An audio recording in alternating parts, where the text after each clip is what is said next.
വചനം തിരുവചനം മാനവരക്ഷാവചനം ഹൃദയങ്ങളെ ഒരുങ്ങിയിടുക വചനത്തെ എതിരേൽക്കാൻ.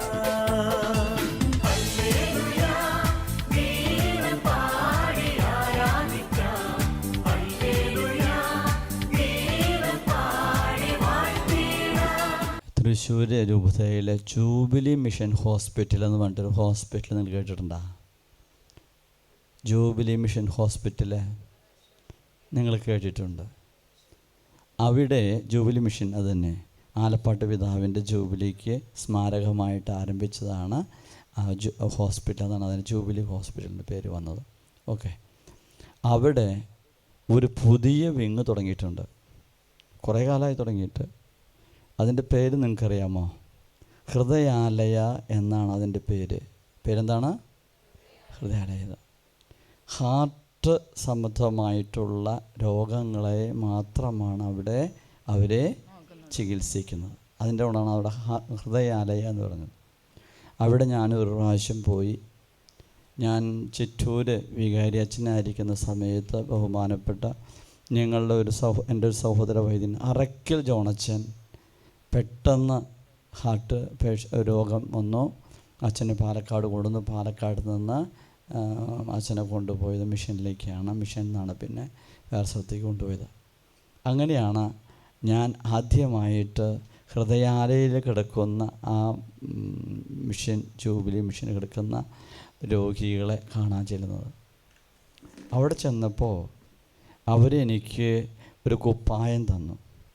എൻ്റെ ചെരുപ്പ് സകല സാധനങ്ങൾ ഊരി വെച്ചു. എന്നിട്ട് പറഞ്ഞു ഒരു പ്രത്യേക കുപ്പായം എന്നിട്ട് പറഞ്ഞു, ഈ കുപ്പായം ഇടണം, തൊപ്പി വയ്ക്കണം, മൂക്കും വായും മൂടിക്കെട്ടണം. ഏതാണ്ട് ഞാനിപ്പോൾ ഒരു രോഗിയായി ദൈവമേ എന്ന് എൻ്റെ മനസ്സിൽ എനിക്ക് തോന്നി. എന്നിട്ടാണ് ഞാൻ ഈ അച്ഛനെ കാണാൻ ചെല്ലുന്നത്. അപ്പോൾ അച്ഛൻ പറഞ്ഞു എനിക്ക് കുഴപ്പമില്ല, സംസാരിക്കാൻ ബുദ്ധിമുട്ടൊന്നുമില്ല അച്ഛ എന്നൊക്കെ പറഞ്ഞ് ഞങ്ങൾ സംസാരിച്ചതൊക്കെ ഞാൻ ഓർക്കുക. അപ്പോൾ എന്തുകൊണ്ടാണ് ഇത്ര മാത്രം രോഗിയെ കാണാൻ ചെന്ന്? ഞങ്ങൾക്ക് രോഗമില്ല. ഞങ്ങളുടെ കാറിലാണ് പോയത്, അച്ഛന്മാരായിട്ട് കാറിലാണ് പോയത്. എന്തുകൊണ്ടാണ് ഈ രോഗിയെ കാണാൻ ചെന്ന എന്നെ രോഗിയാക്കുന്ന വിധത്തിൽ ഒരു പച്ചക്കുപ്പായവും മുഖം മൂടിയൊക്കെ ധരിപ്പിച്ച് തൊപ്പിയൊക്കെ ധരിപ്പിച്ച് ഏതാണ്ട് അങ്ങനെ പോവാൻ എന്താ കാരണം? എനിക്ക് രോഗമുള്ളതുകൊണ്ടാ? അദ്ദേഹത്തിന് പിറ്റേ ദിവസം വിട്ടു, പിന്നെ ആസ്പത്രിയിൽ നിന്ന് വിട്ട് വേറെ ആസ്പത്രി കൊണ്ടുപോകും. അപ്പം അത് കാണിക്കുന്നത് അതിൻ്റെ ഹൃദയത്തിൻ്റെ പ്രാധാന്യമാണ്. അപ്പോൾ എത്രമാത്രം കെയർ ഈ ഹൃദയാലയ എന്ന് പറയുന്ന ജൂബിലി മിഷൻ ഹോസ്പിറ്റലിൻ്റെ ഭാഗമായിട്ടുള്ള വാർഡിൽ കൊടുക്കുന്നുണ്ട് ഈ ഹൃദയ പേഷ്യൻസിന്, അല്ലെ ഹാർട്ട് സംബന്ധമായ അസുഖങ്ങളുള്ള രോഗികൾക്ക് കൊടുക്കുന്ന കെയറാണ് അച്ഛൻ പറഞ്ഞത്. എനിക്ക് ജൂബിലിക്കാരുമായിട്ട് ടൈപ്പും ഇല്ല, അവരുടെ ഇതിനെക്കുറിച്ചൊരു പരസ്യം തരാനുമായിട്ടും അല്ല ഞാനിവിടെ വന്നത്. അപ്പോൾ ഹൃദയത്തിൻ്റെ പ്രാധാന്യം ഇത്ര പ്രധാനപ്പെട്ടതാണ്. അപ്പോൾ അങ്ങനെയാണെങ്കിൽ അപ്പോൾ നമ്മുടെ ഹൃദയം അത്ര പ്രധാനപ്പെട്ടതാണെങ്കിൽ ഈശോയുടെ ഹൃദയത്തിൻ്റെ പ്രാധാന്യം എന്താ? ഒരു രോഗിയെ കാണാൻ പോകുമ്പോൾ ഇത്രമാത്രം ചടങ്ങുകൾ കഴിഞ്ഞിട്ട് വേണം ആ രോഗിയെ കാണാൻ, ആ ഹാർട്ട് പേഷ്യൻസിനെ കാണാൻ പോകണമെങ്കിൽ നമ്മുടെ ഈശോയുടെ ഹൃദയത്തെ കാണാൻ പോകുമ്പോൾ നമ്മൾ എടുക്കേണ്ട മുൻകരുതലുകൾ എന്തൊക്കെയാണെന്നാണ് ഞാൻ ചോദിക്കുന്നത്. എന്തൊരു മുൻകരുതലുകളാണ് നമ്മുടെ ഹൃദയരോഗി അല്ലെങ്കിൽ ഹാർട്ട്, അല്ല ഈശോയുടെ ഹാർട്ട് തുറന്നിരിക്കുന്ന ഹാർട്ടാണ്. ലൊങ്കിനോസ് എന്ന് പറയുന്ന ഒരുത്തൻ കുന്തം കൊണ്ട് കുത്തി അവിടെ നിന്ന് രക്തവും വെള്ളവും പുറത്തേക്ക് ഒഴുകി എന്നിങ്ങനെ തുറന്നിരിക്കുന്ന ഹൃദയം, ആ ഹൃദയം കണ്ടിട്ട് ആ ഹൃദയത്തെ കാണാൻ പോകുമ്പോൾ നാം എടുക്കേണ്ട മുൻകരുതലുകൾ എന്താണ് എന്നാണ് എൻ്റെ പ്രിയപ്പെട്ടവരെ ഞാൻ നിങ്ങളോട് ചോദിക്കുന്നത്. കാരണം തുറന്നിരിക്കുന്ന മുറിവാണ്, അല്ലേ? തുറന്നിരിക്കുന്ന മുറിവാണ്. അപ്പോൾ അതുകൊണ്ട് രോഗം കൂടാനുള്ള സാധ്യത കൂടുതലാണ്. നമ്മളാണെങ്കിൽ ഏതെങ്കിലുമൊക്കെ രോഗമില്ലാത്തവരാരും ഇല്ല. മിക്കവാറും ഈശോയുടെ ഹൃദയത്തെ കൂടുതൽ രോഗാവസ്ഥയിലേക്ക് അല്ലെങ്കിൽ കൂടുതൽ അപ്രതീക്ഷിതമായിട്ടുള്ള എന്താ പറയുക സെപ്റ്റിക്കായി എന്നൊക്കെ പറയുന്ന അവസ്ഥ അല്ലേ, സെപ്റ്റിക്കായി മുറിവ് സെപ്റ്റിക്കാകാനുള്ള സാധ്യത എന്താ നിങ്ങൾ പറഞ്ഞേ, സാധ്യത കൂടുതലുണ്ടെന്ന് അല്ലേ? അത് തന്നെ ഞാനും പറയാൻ ഉദ്ദേശിച്ചിട്ടുള്ളൂ. ഈശോയുടെ തിരുഹൃദയത്തിൻ്റെ മുറിവിനെ സെപ്റ്റിക്കാകാനോ പെട്ടെന്ന് വേറെ വിധത്തിലുള്ള രോഗബാധകൾ കടന്നുകൂടിക്കൊണ്ട് പഴുപ്പ് കൂടുതലായി അല്ലെങ്കിൽ ആ ബാക്കിയുള്ള ഹൃദയം നാശമാകുമല്ലോ എന്നുള്ള ഒരു പരിഭ്രാന്തിയാണ് ഇപ്പോൾ എനിക്കുള്ളത്. കാരണം നിങ്ങൾ പറഞ്ഞു കഴിഞ്ഞു, എന്താണ് പറഞ്ഞത്? ഈശോയുടെ ഹൃദയത്തിനെ മുറിവേറ്റതാണ്, തുറന്നിരിക്കുന്ന മുറിവാണത്, അടഞ്ഞ് ഉണങ്ങിപ്പോയിട്ടില്ല. നമ്മളാണെങ്കിൽ എന്തെങ്കിലുമൊക്കെ ഒരു തട്ടാമുട്ടി രോഗങ്ങളില്ലാത്തൊരു ചുമയോ പനിയോ എന്തെങ്കിലുമൊക്കെ ഇല്ലാത്തൊരു ആരുമല്ല. അങ്ങനെയാണെങ്കിൽ നമ്മൾ ചെന്ന് ആ ഹൃദയത്തിന് വീണ്ടും സെപ്റ്റിക്കാകാനോ അല്ലേ രോഗം കൂടാനുള്ള സാധ്യത ഉണ്ടെന്ന് പറഞ്ഞപ്പോഴാണ് എനിക്കൊരു പേടി ഇപ്പോൾ ഉള്ളിലേക്ക് വന്നത്. കാരണം അത് തുറന്നിരിക്കുന്ന മുറിവാണ്. ആ ഹൃദയത്തിൻ്റെ പ്രത്യേകത ലോകത്തിലെ സമസ്ത മനുഷ്യർക്കും സമസ്ത ജീവജാലങ്ങൾക്കും ആ ഹൃദയത്തിൽ ഇടമുണ്ട്. പ്രത്യേകിച്ച് നമുക്കെല്ലാവർക്കും ഒളിക്കുവാൻ പറ്റിയ, നമുക്കെല്ലാവർക്കും ഒളിച്ച് കളിക്കുവാൻ പറ്റുന്ന വിധത്തിലുള്ള മുറിവാണ് എന്നാണ് പറയുന്നത്. ഒന്ന് ആലോചിച്ച് നോക്കിയേ. നമുക്കെല്ലാവർക്കും ഒളിച്ചിരിക്കാൻ പറ്റുന്ന വിധത്തിലുള്ള ആഴമേറിയ മുറിവോടുകൂടിയ ഹൃദയമാണ് നമ്മുടെ മുൻപിലേക്ക് ഈശോ എടുത്തു കാണിക്കുന്നത്. കർത്താവേ, അങ്ങയുടെ തിരുമുറിവുകളിൽ എന്നെ മറയ്ക്കണമേ, നിൻ തിരുമുറിവുകളിൽ എന്നെ മറയ്ക്കണമേ. അപ്പോൾ ആലോചിച്ച് നോക്കിയേ, ഈ ഇത്ര കോടി ജനങ്ങളുണ്ട്, അതിൽ ഇപ്പോൾ എത്ര ലക്ഷം കോടി ഉണ്ടാവുമെന്ന് എനിക്കറിയാൻ പാടില്ല. അച്ഛന് കണക്കൊക്കെ അറിയാം. അച്ഛൻ 144 ലക്ഷം അച്ഛന്മാർ തന്നെ ഉണ്ടെന്ന് പറയും അല്ലേ? 144 ലക്ഷം വൈദികരുണ്ട്. ക്രിസ്ത്യാനികളെ കണക്ക് എനിക്കറിയാൻ പാടില്ല എത്ര കോടിയുണ്ടെന്ന്. ഇവർക്കൊക്കെയും നമ്മൾ പ്രാർത്ഥിക്കുന്നതാണ് ആ മുറിവുകളിൽ എന്നെ. അപ്പം ആ മുറിവ് എത്ര വലിയ മുറിവായി തീർന്നിരിക്കുന്നു പ്രിയപ്പെട്ടവർ, നിങ്ങൾ ചിന്തിച്ചിട്ടുണ്ടോ? ഈ 144 കോടി ലക്ഷം വൈദികർക്ക് മാത്രമല്ല, ഈ ലോകം മുഴുവനുള്ള കത്തോലിക്കർക്ക് മാത്രമല്ല, ആ മുറിവിലേക്ക് നോക്കുന്നവർക്ക് അല്ലെങ്കിൽ ആ മുറിവ് കാണാൻ ചെല്ലുന്നവർക്കൊക്കെയും മറയ്ക്കാൻ പറ്റുന്ന വിധത്തിലുള്ള വലിയ മുറിവോടുകൂടി ആ ഹൃദയത്തെ നമ്മളൊന്ന് ചെന്ന് കാണേണ്ടത് അത്യാവശ്യമല്ലേ എന്നാണ് ഞാൻ ചോദിക്കുന്നത്. ആ മുറിവ് ഇങ്ങനെ വലുതായി വരുന്നതിനുള്ള കാരണം എന്താണെന്നാണ്. പഴയ കാലങ്ങളിൽ നിന്ന് വളരെ വ്യത്യസ്തമായ ഒരു കാലഘട്ടത്തിലാണ് നമ്മൾ ജീവിക്കുന്നത്. കാരണം പഴയ കുടുംബങ്ങളിൽ ക്രിസ്ത്യാനികളുടെ വീടുകളുടെ മുൻപിൽ എപ്പോഴും ഒരു തിരുഹൃദയത്തിൻ്റെ രൂപം ഉണ്ടാകും, ചെറുതോ വലുതോ ആകട്ടെ. അപ്പോൾ കുട്ടികൾ സ്കൂളിലേക്ക് പോവാന്ന് പറഞ്ഞ അമ്മ ചോദിക്കുക, എന്താണ് ഈശോയ്ക്ക് സ്തുതി കൊടുത്തോടാന്ന് ചോദിക്കുക. അപ്പോൾ ഈശോയ്ക്ക് കൂടി സ്തുതി ഇട്ടാ എന്ന് പറഞ്ഞുകൊണ്ട് ബാഗ് റബ്ബർ ബാൻഡ് എടുത്ത് കയ്യിൽ പിടിച്ച് പുസ്തകം കൊണ്ട് ചോറുപാത്രം കൊണ്ട് ആൾക്കാർ പോകും. തിരിച്ചു വരുമ്പോഴും അങ്ങനെ സ്തുതി കൊടുത്തിട്ടാണ് വീട്ടിലേക്ക് കയറുന്നത്. അല്ലെങ്കിൽ ജപമാല പ്രാർത്ഥന കഴിഞ്ഞു കഴിഞ്ഞാൽ കാരണന്മാർക്ക് സ്തുതി കൊടുക്കുക എന്നൊരു കഥയുണ്ട്. അപ്പോൾ അതിൽ ആദ്യം സ്തുതി കൊടുക്കുന്നത് ആർക്കാണ്? കാഴ്ചവെപ്പ് കഴിഞ്ഞ് എത്രനാൾ മാതാവ് കഴിഞ്ഞ് ഞങ്ങളുടെ എൻ്റെ അമ്മച്ചി പറയുന്നത് ഇങ്ങനെയാണ്, വണ്ടിയൊക്കെ മൂക്കണ കുത്തി ചെരിഞ്ഞു എന്ന് പറയും. കാളവണ്ടിയാണ് ഈ മൂക്കണ കുത്തി എന്ന് പറയുന്നതിൻ്റെ അർത്ഥം. കാരണം ജപമാല ചൊല്ലി അവസാനിപ്പിക്കുമ്പോഴേക്കും മിക്കവാറും ആട്ടം കഴിഞ്ഞ് കാഴ്ചവെപ്പ് അപ്പം എങ്ങനെയാണ്, എത്തിൻ്റെ മാതാവ് കഴിഞ്ഞ് കുരിശ് വരച്ച് മുട്ടുമെന്ന് കുരിശ് വരയ്ക്കണം. കുരിശ് വരച്ച് കഴിഞ്ഞാൽ ഞങ്ങളുടെ പ്രാർത്ഥനയാണ്, രഹസ്യമായ പ്രാർത്ഥനയാണ്, ഈശോയ്ക്ക് ഞങ്ങൾക്ക് മാത്രമല്ല പ്രാർത്ഥിക്കുന്നത്. അങ്ങനെ പ്രാർത്ഥിക്കുന്ന ചില ആൾക്കാരൊന്നും 2-3 മിനിറ്റ് കഴിഞ്ഞിട്ട് എണീക്കണില്ല. അപ്പോഴാണ് അമ്മ പറയുന്നത് കാളവണ്ടിയൊക്കെ മൂക്കണ കുത്തി കിടക്കുക. അപ്പം പിന്നെ പേര് വിളിക്കും ഈ കിടക്കുന്ന ആൾക്കാരൊക്കെ. അപ്പോൾ ചാടി എണീക്കും. അടുത്തത് പിന്നെ ഓട്ടമാണ് അടുക്കളയിലേക്ക്. അങ്ങനെയാണ് അതിൻ്റെ പ്രൊസീജിയർ. പ്രിയപ്പെട്ടവരെ, ആ എണീറ്റ് കുരിശ് വരച്ചിരിക്കുന്ന ഈ കാഴ്ചവെപ്പ് കഴിഞ്ഞ് എണീറ്റ് കുരിശ് വരച്ചിട്ട് ആദ്യം നമ്മൾ സ്തുതി കൊടുക്കുന്നത് ഈശോ മിശിഹായിക്കാണ്. ആദ്യം ഈശോ മിശിഹായിക്കാണ്. അത് കഴിഞ്ഞിട്ടാണ് വീട്ടിലെ കാർന്നമാർക്ക് ഓരോരുത്തരും മൂത്തവരെ നോക്കിയിട്ട് സ്തുതി കൊടുത്തിട്ടാണ് ഏറ്റവും അവസാനത്തെ ആൾക്ക് സ്തുതി കൊടുക്കുക.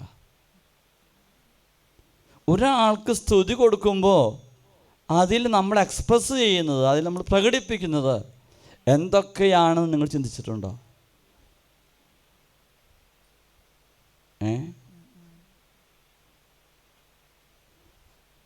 അങ്ങനെ എനിക്കൊരു അനുഭവം കിട്ടിയത്, ഞാൻ വികാരിച്ചനായിട്ട്, ദൈവമേ പറയാണ്ടിരിക്കുന്ന കാര്യങ്ങളാണ്, പൊൻകണ്ടം പള്ളിയിൽ വികാരിച്ചനായി തീർന്നു. മംഗൾഡാം പൊൻകണ്ടക്കാർ ദൈവമേ കേട്ടാൽ. അങ്ങനെ പൊൻകണ്ടം പള്ളിയിൽ വികാരിച്ചനായിട്ട് ചെന്നിങ്ങനെ വീട് വിസിറ്റിങ് ചെന്നപ്പോൾ ഒരു വീട്ടിൽ ചെന്നപ്പോൾ പറഞ്ഞു, ചക്കന്മാരുടെ പേരൊന്നും പറയുന്നില്ല, 5-8 മക്കളുണ്ട്, 4-5 മക്കളുണ്ട്. ഒരു വീട്ടിൽ ചെന്നപ്പോൾ അവിടുത്തെ പ്രശ്നം അമ്മ പറഞ്ഞത് ഇങ്ങനെയാണ്, അച്ഛാ ഇവൻ ജപമാല കഴിഞ്ഞിട്ട് അപ്പന് സ്തുതി കൊടുക്കുന്നില്ല എന്നുള്ളതാണ്. കാരണം അപ്പനും മോനും കൂടി പിണങ്ങി. 5-6 പഠിക്കുന്ന കുട്ടിയാണ്. എനിക്ക് തോന്നുന്നു ഞാനാണ് അവൻ്റെ കുർബാനയേക്കാൾ പഴം നടത്തിയെന്ന് തോന്നുന്നു, അവൻ്റെ പെങ്ങളുടെ അച്ഛൻ്റെ. അപ്പോൾ പറഞ്ഞു, ഇതാണ് അപ്പനെ കൊച്ച് സ്തുതി കൊടുക്കുന്നില്ല, അതുകൊണ്ട് അച്ഛൻ ആ പിണക്കൊന്ന് തീർത്തിട്ടേ പോകാവൂ. അപ്പോൾ വളരെ ചെറിയ കാര്യമായിട്ട് നമ്മൾ പറഞ്ഞത് സ്തുതി കൊടുക്കുന്നത്. പക്ഷെ അതിൻ്റെ അടിയിൽ വളരെ വലിയ കാര്യമുണ്ട്. നാം ഒരാൾക്ക് സ്തുതി കൊടുക്കുമ്പോൾ നമ്മൾ അയാളെ എന്തൊക്കെയാണ് ചെയ്യുന്നത്? അയാളെ സ്നേഹിക്കുന്നു, ബഹുമാനിക്കുന്നു, അദ്ദേഹത്തിനെ ആദരിക്കുന്നു, അദ്ദേഹത്തിൽ നിന്ന് നാം സ്തുതി സ്വീകരിക്കുന്നു, നമ്മിൽ നിന്ന് അദ്ദേഹവും സ്തുതി സ്വീകരിക്കുന്നു. ചിലവർ ഭയങ്കര സ്നേഹമാണെങ്കിൽ ഒരു ഉമ്മയും കൊടുക്കും. കുഞ്ഞു പിള്ളേരാണെങ്കിൽ ഇസ്ലാമിക സ്തുതി ഉമ്മ എന്ന് പറഞ്ഞിട്ട് പോണ കണ്ട്. മനസ്സിലാവുന്നുണ്ടോ? അപ്പോൾ സ്നേഹത്തിൻ്റെ വലിയ പ്രകടനങ്ങളാണ് ഒരു സ്തുതിയിലൂടെ നമ്മൾ കാഴ്ചവെക്കുന്നത്. ഈശോയുടെ ഹൃദയത്തിന് നേരെ നാം പ്രകടിപ്പിക്കുന്നത് എന്താണ് എന്നുള്ളതാണ് നമ്മൾ ചിന്തിക്കേണ്ടത്. സാധാരണ ഒരു മനുഷ്യനെ നോക്കി നിനക്ക് സ്തുതി ഉണ്ടായിരിക്കട്ടെ എന്ന് പറയുമ്പോൾ ഇത്രയും കാര്യങ്ങൾ പുറകിലുണ്ടെങ്കിൽ, ഈശോ മിശിഹായ്ക്ക് സ്തുതി ഉണ്ടായിരിക്കട്ടെ എന്ന് പറയുമ്പോൾ നമ്മുടെ മനോഭാവങ്ങളിൽ എന്തെല്ലാം നവരസങ്ങളാണ് അതിൻ്റെ അടിയിൽ ഉണ്ടായിരിക്കേണ്ടത്. സ്നേഹം, കാരുണ്യം, ദയ, ക്ഷമ, നന്മ, വിശ്വസ്തത, ദീർഘശാന്തത, ഇത് മുഴുവനും ആ ഹൃദയത്തിൽ നിന്ന് സ്വീകരിച്ചുകൊണ്ട് മറ്റുള്ളവർക്ക് കൊടുക്കാനായിട്ടാണ് ഈശോ മിശിഹായ്ക്ക് സ്തുതി കൊടുക്കാൻ പറഞ്ഞു വെക്കുന്നത് കാരണന്മാർ. കാരണം ഈശോയ്ക്ക് കൊടുത്തിട്ട് വേണം കാരണന്മാർക്ക് സ്തുതി കിട്ടാൻ. അതുകൊണ്ട് ഈശോ മിശിഹായിൽ നിന്ന് ഇതെല്ലാം മേടിച്ചിട്ട് ആർക്ക് കൊടുക്കണം? കുറവുള്ള കാരണന്മാർക്കൊക്കെ മക്കള് കൊടുക്കണം. ഇത്തരത്തിലുള്ള ആയ സമ്പ്രദായം എങ്ങനെയൊക്കെയോ എനിക്കറിഞ്ഞുകൂടാ കൈമോശവും കാലമോശവും വന്നിട്ട് പോയിക്കൊണ്ടിരിക്കുന്നു എന്നുള്ളതാണ് ഏറ്റവും സങ്കടകരമായിട്ടുള്ളത്. അല്ലെങ്കിൽ നമ്മളൊന്ന് ചിന്തിച്ച് നോക്കി, നമ്മുടെ കാരണന്മാർ ചിലപ്പോൾ ലേശമൊക്കെ കുടിച്ചിരുന്നൊക്കെ ഉണ്ട്, ഇല്ലയെന്നൊന്നും ഞാൻ പറയുന്നില്ല. ചിലവർ പണിയൊക്കെ കഴിഞ്ഞ് വന്ന് ലേശമൊക്കെ മോന്തിയിട്ടാണെങ്കിലും അങ്ങാടിയിൽ നിന്ന് വരുമ്പോൾ ഒരു മുറ്റത്ത് നിന്നിട്ടൊരു വിളിയുണ്ട്, ഇടിയേ കുരിശുവര കഴിഞ്ഞില്ലേന്ന് ചോദിച്ചു കേട്ടിട്ടുണ്ടാ?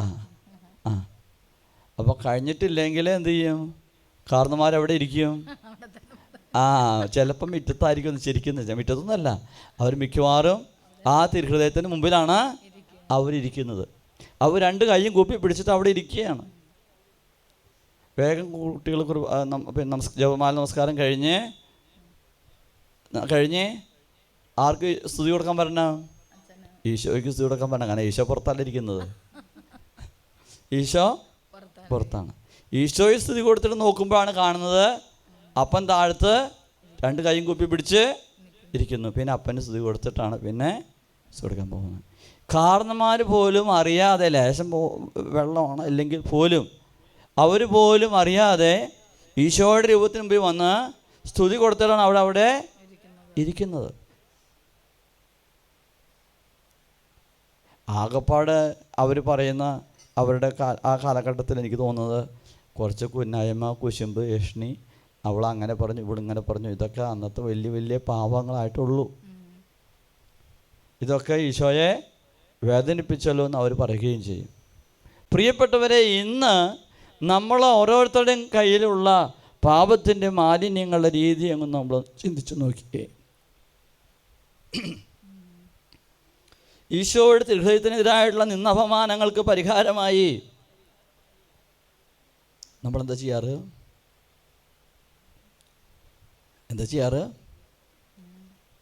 ഈശോയുടെ തിരുഹൃദയത്തിന് പാപങ്ങൾക്ക് നിന്ന പരിഹാരമായി 18 സ്തുതികൾ എഴുതി വെച്ചിട്ടുണ്ട് ഗ്രഹസഖിയിൽ. അതവിടെ ഇരിക്കുന്നുണ്ട്. പരിശുദ്ധ കുർബാനയുടെ മുമ്പാകെ ചെയ്യുന്ന നിന്നാപമാനങ്ങൾക്ക് പരിഹാരമായി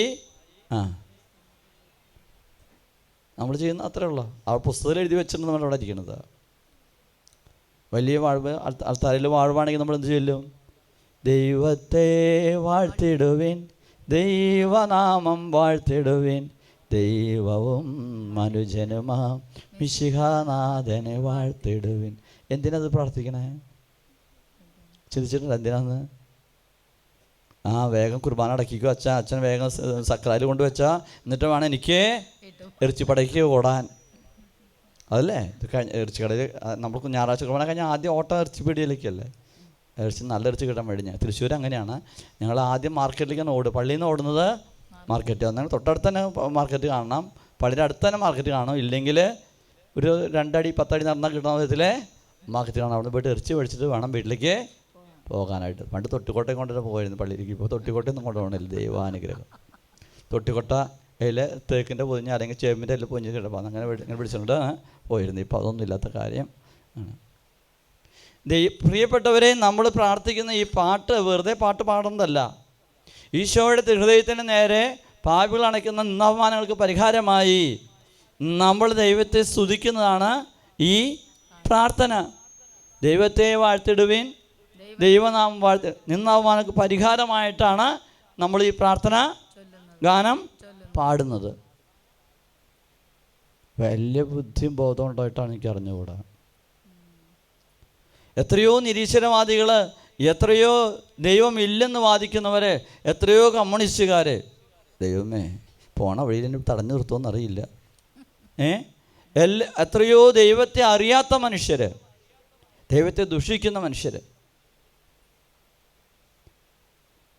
നമ്മളും മോശക്കാരാണെന്ന് തോന്നിയിട്ടില്ല. നമ്മളും മോശക്കാരല്ല. മഴ കൂടുതൽ പെയ്താൽ എന്ത് പറയും? മഴ ഒന്ന് നന്നായിട്ട് 2-3 ദിവസം പെയ്തപ്പോൾ മഴ പെയ്തപ്പോൾ എന്തായിരുന്നു സ്ഥിതി? അതെൻ്റെ വല്യമ്മ പറഞ്ഞ, ഞങ്ങളുടെ നാട്ടിലൊരു വല്യമ്മച്ചി പറഞ്ഞ പോലെ, അമ്മയ്ക്കും ദൈവത്തിനും കുറ്റമൊഴിഞ്ഞ് നേരമൊന്നും ഇല്ല. കാരണം രണ്ടുപേരും ദൈവസ്ഥാനീയരും ഗുരുസ്ഥാനീയരുമാണ്. ദൈവത്തെ പോലെ അല്ലേ അമ്മയില്ല ദൈവം ഇല്ലെന്ന് പറഞ്ഞ് നടക്കുന്ന മനുഷ്യരുടെ ഇടയിലാണ് നമ്മൾ ജീവിക്കുന്നത്. ഈശോയുടെ തിരുഹൃദയത്തിനെതിരെ മനുഷ്യർ ചെയ്യുന്ന പാപങ്ങൾക്ക്, നിന്നപമാനങ്ങൾക്ക് പരിഹാരമായിട്ട് എൻ്റെ പ്രിയപ്പെട്ടവരെ നമുക്ക് ഓരോരുത്തർക്കും എന്ത് ചെയ്യാൻ സാധിക്കുമെന്ന് നമ്മൾ ചിന്തിക്കുക. എങ്ങനെയാണ് നമുക്കതിന് പരിഹാരം ചെയ്ത് പ്രാർത്ഥിക്കാനായിട്ട് സാധിക്കുക? ആധുനിക മീഡിയയിലൂടെ മനുഷ്യർ ചെയ്യുന്ന പാപങ്ങൾക്ക് എങ്ങനെ നമുക്ക് പരിഹാരം ചെയ്യുക? മൊബൈലിലൂടെ, ആ ഇൻസ്ട്രുമെൻറ്റ്സ് കൂടെ അല്ലേ, ആധുനിക എല്ലാ തരത്തിലുള്ള സാധനങ്ങളിലൂടെ മനുഷ്യർ ചെയ്യുന്ന തിന്മകൾക്ക് എങ്ങനെയാണ് പരിഹാരം ചെയ്യുന്നത്?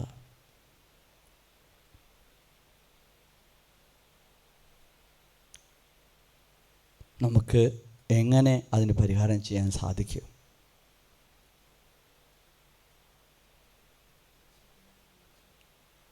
തിരുഹൃദയത്തിൽ നിന്ന് ഒഴുകുന്ന തിരുരക്തത്തുള്ളികൾ കൊണ്ട് ഞങ്ങളെ കഴുകണമേ ഈശോയെ നമ്മൾ പ്രാർത്ഥിക്കുന്നുണ്ട്. പക്ഷെ തിരുരക്തം കൊണ്ട് കഴുകാൻ നിന്നു കൊടുക്കാൻ നമുക്ക് താല്പര്യമില്ല. പഞ്ചേന്ദ്രിയങ്ങളോട് ചെയ്യുന്ന പാപങ്ങൾ മാത്രമല്ല, ഈ ആധുനിക ഉപകരണങ്ങളിലൂടെ മനുഷ്യർ ചെയ്യുന്ന വലിയ നാശങ്ങൾക്ക് ആര് പരിഹാരം ചെയ്ത് പ്രാർത്ഥിക്കും?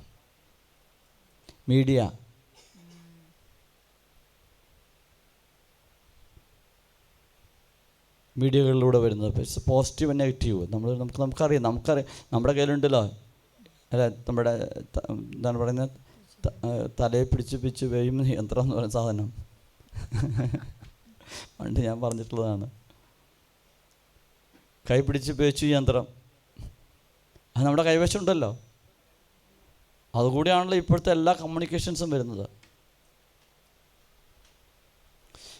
ഈ പ്രവൃത്തികളെല്ലാം ആ തിരുഹൃദയത്തിൻ്റെ മുറിവിനെ ഉണക്കുമോ അതോ വീണ്ടും വലുതാക്കുമോ? അങ്ങനെയെങ്കിൽ ആ തിരുമുറിവിനെ ഉണക്കാൻ പ്രിയപ്പെട്ടവരെ നമുക്കെന്ത് ചെയ്യാനായിട്ട് സാധിക്കുമെന്ന് ചിന്തിക്കണം. ഈ മാസം തിരുഹൃദയത്തിന് വേണ്ടി പ്രതിഷ്ഠിതമായിരിക്കുന്ന മാസമാകുന്നു. എന്തോ നീ തിരഞ്ഞു വന്നേ വൻ പാപിയുള്ളിൽ, എന്തോ നീ തിരഞ്ഞു വന്നേ. അല്ലേ? ആൾക്കാർക്ക് കേട്ട പാവമില്ല. എല്ലാ ദിവസവും ജപമാല കഴിഞ്ഞാൽ പിന്നത്തത് കർത്താവേ അങ്ങേ മണവാട്ടിയായ തിരുസഭയ്ക്ക് പരിപൂർണ്ണ സാദരം കൊടുത്തരണമേ, ഞങ്ങളെ പിതാവായ പരിശുദ്ധ പാപ്പായെ സംരക്ഷിക്കണമേ, എല്ലാ മനുഷ്യരും അങ്ങേക സത്യസഭയെ അറിഞ്ഞ് ഏകയുടെ കീഴാകുന്നതിന് വേഗത്തിൽ ഇടവരുത്തണമേ, നിർഭാഗ്യ പാപികളുടെ മേൽ കൃപയായിരിക്കണമേ, യോഗ്യദാസനായ എൻ്റെ മേലും കൃപയായിരിക്കണമേ, പിന്നെ ശുദ്ധീകരണ ആത്മാക്കളെ ആശ്വസിപ്പിക്കണമേ, അനുഗ്രഹത്തിൻ്റെ അമ്മയായ മറിയമേ, ദൈവഹൃദയത്തിൻ്റെ നാഥേ, ഞാൻ അപേക്ഷിക്കുന്നതും ആഗ്രഹിക്കുന്നതുമായ സകല വരങ്ങളും പുണ്യങ്ങളും എൻ്റെ മാധ്യസ്ഥം വഴി ലഭിക്കുമെന്ന് പൂർണ്ണമായി ഉറച്ചിരിക്കുന്നു. ആർക്ക് ഈ ഉറപ്പുണ്ട്? ഇപ്പോൾ ആർക്കാണിപ്പോൾ ഈ ഉറപ്പുള്ളത്? അപ്പോൾ ഈശോയുടെ ഹൃദയത്തിന് നമ്മളെല്ലാവരെയും പ്രതിഷ്ഠിതമായിരിക്കണമെന്നും നമ്മളെല്ലാവരെയും അനുഗ്രഹിക്കണമെന്നും ആ ദിവ്യഹൃദയം ആഗ്രഹിക്കുന്നു പ്രിയപ്പെട്ടവരെ. അതുകൊണ്ടാണ് എൻ്റെ തിരുഹൃദയത്തെ പ്രതിഷ്ഠിച്ചിരിക്കുന്ന എല്ലാ കുടുംബങ്ങളെയും ഞാൻ അനുഗ്രഹിക്കുമെന്ന് പറഞ്ഞിട്ട് നമ്മുടെ വീടുകളിലൊക്കെ തിരുഹൃദയത്തിൻ്റെ രൂപം സ്ഥാപിച്ചു വെച്ചിരിക്കുന്നത്. പക്ഷെ നമ്മുടെ ഹൃദയത്തിൽ ഈശോ വസിക്കുന്നുണ്ടോ എന്നാൽ നമ്മുടെ ഹൃദയത്തിൽ ഈശോ വസിക്കുന്നുണ്ടെങ്കിൽ മാത്രമാണ്. എന്താണ്? എന്നിൽ വിശ്വസിക്കുന്നവരിൽ ഞാനും വസിക്കുകയും പിതാവും പുത്രനും പരിശുദ്ധാത്മാവും അവനിൽ വന്ന് വാസമുറപ്പിക്കുകയും അവനോടൊപ്പം ഭക്ഷിക്കുകയും പാനം ചെയ്യുകയും ചെയ്യും. ഈശോയ്ക്ക് നമ്മുടെ ഹൃദയത്തിൽ വന്ന് വസിച്ച് നമ്മോടൊപ്പം ഭക്ഷിക്കാനും പാനം ചെയ്യുവാനും അങ്ങനെ നമ്മുടെ ഹൃദയം സ്വർഗമാക്കി തീർക്കാനായിട്ട് സാധിക്കുമോ?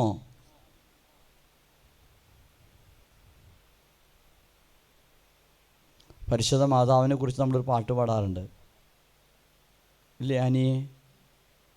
ഈശോയ്ക്ക് പാർക്കാൻ സ്വർഗമായി മാറി, പൂങ്കാവനമായി മാറി എന്നൊക്കെ പറഞ്ഞ് നമ്മൾ പാടാറുണ്ട് മാതാവിനെ കുറിച്ച്.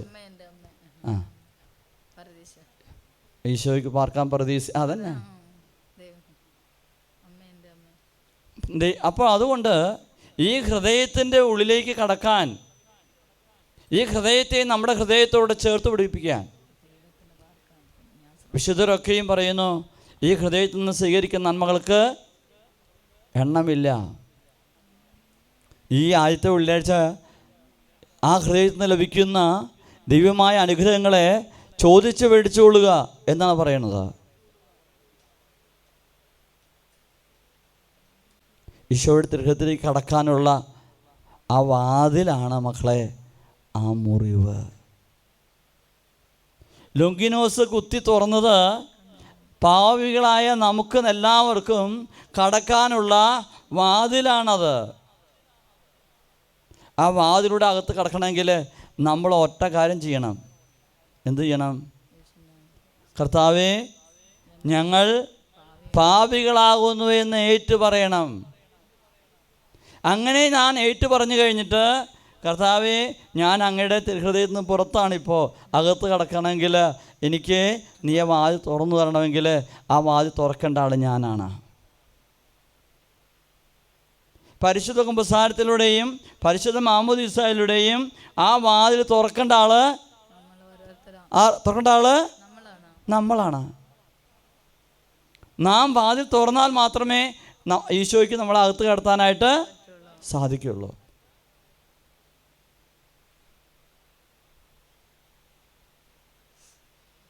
ഈശോയുടെ ഹൃദയത്തിൻ്റെ മുറിവ് നമുക്ക് വേണ്ടി തുറന്നു വെച്ചിരുന്നിട്ടുണ്ടെങ്കിലും അത് കൈപ്പിടി നമ്മുടെ അല്ലേ വാതിൽ തുറന്നായിരിക്കണത്. പക്ഷെ അകത്തിറങ്ങി എന്ത് ചെയ്യണം?